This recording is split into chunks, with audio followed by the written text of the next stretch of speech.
49 అంటే సంతానం, 49 అంటే సంతోషం. 39 ఆంధ్రప్రదేశ్, తెలంగాణ.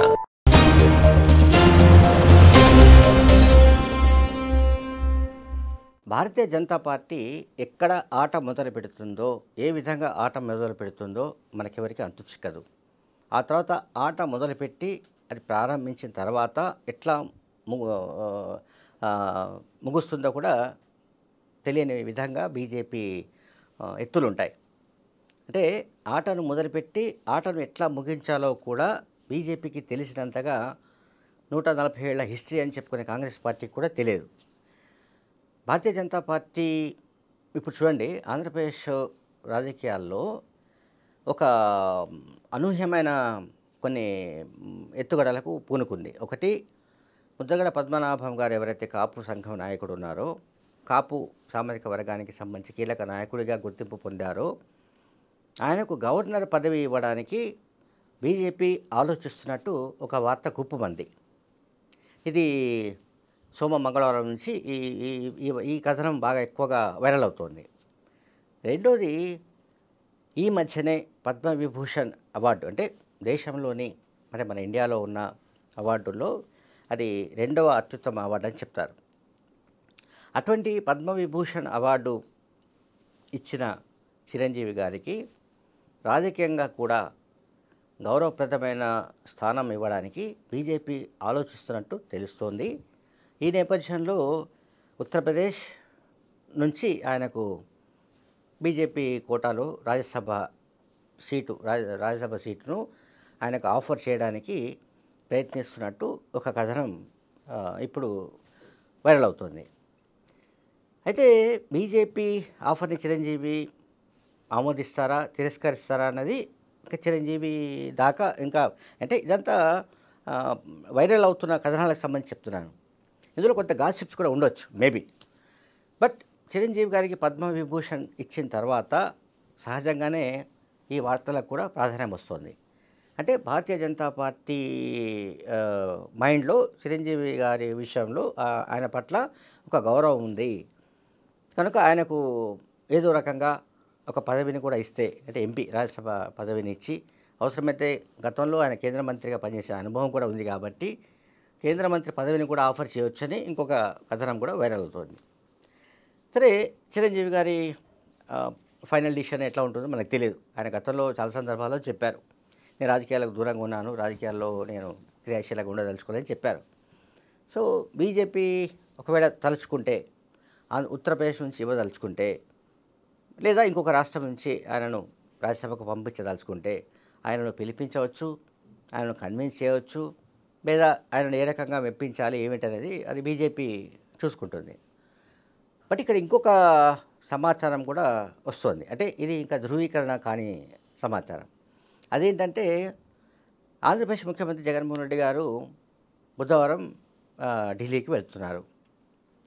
ఢిల్లీలో ఆయన కేంద్ర మంత్రుల్ని కలవడం, ఆంధ్రప్రదేశ్కు రావాల్సిన ఆర్థిక సహాయం, నిధులు వగైరా ఈ అంశాలతో పాటుగా ఈ పర్యటనకు రాజకీయ ప్రాధాన్యం కూడా ఉంది.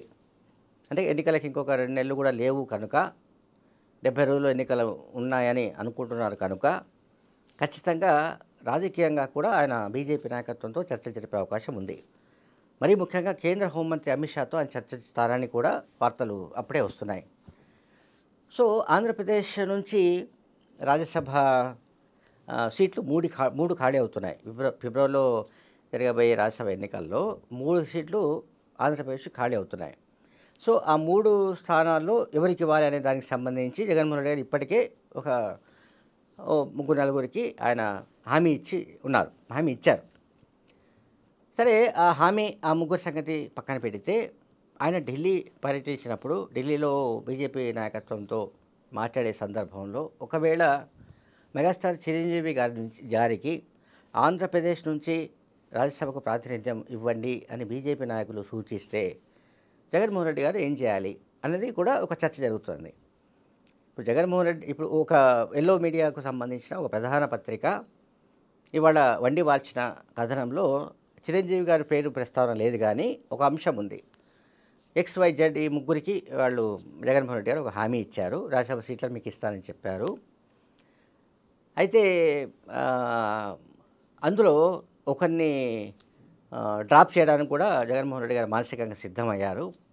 ఆయన ఢిల్లీ పర్యటనలో బీజేపీ నాయకులు కనుక ఒకవేళ ఎవరినైనా ఒక పారిశ్రామికవేత్తను కానీ లేదా ఇంకెవరైనా ఒక ప్రముఖుడిని కానీ వాళ్ళు సూచిస్తే ఆ వ్యక్తికి ఆంధ్రప్రదేశ్ కోటాలో ఎంపీ ఇవ్వడానికి బహుశా వైసీపీ వెనుకాడే అవకాశం లేదని కూడా ఆ కథనం ఆ ఎల్లో మీడియా పత్రికలో రాశారు.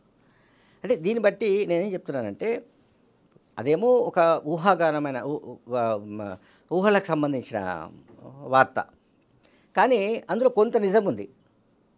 ఇప్పుడు రాజ్యసభ సీట్లు 3 వస్తున్నాయి ఏపీకి. ఆ 3 సీట్లలో వైసీపీకి సంబంధించిన వాళ్ళకి జగన్మోహన్ రెడ్డి గారు ఇస్తారు. అందులో మనకెవరికి అనుమానం ఏం లేదు.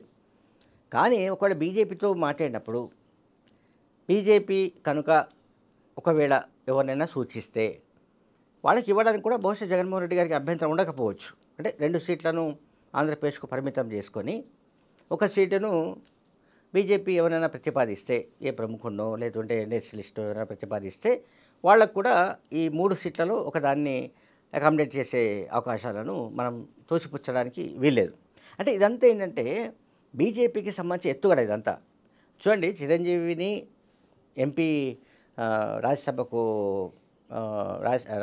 తీసుకొచ్చుకోవాలని, అంటే రాజ్యసభ సీట్ ఇవ్వాలని, అట్లాగే ముద్రగడ పద్మనాభంకు గవర్నర్ పదవి ఇవ్వాలని ఈ రకమైన ప్రతిపాదనలు, ఈ రకమైన చర్చలు అనండి, ఊహాగానాలండి, ఇవన్నీ కూడా ఇప్పుడు వైరల్ అవుతున్నాయి. ఇందులో ఏది నిజం ఏది అబద్ధం అని తెలియడానికి మనకు కొంత సమయం పట్టవచ్చు. బట్ ఈలోగా ఇదంతా కూడా బాగా విస్తృతంగా ఇది ప్రచారం జరుగుతున్నట్టుగా కనిపిస్తోంది. Thank you very much.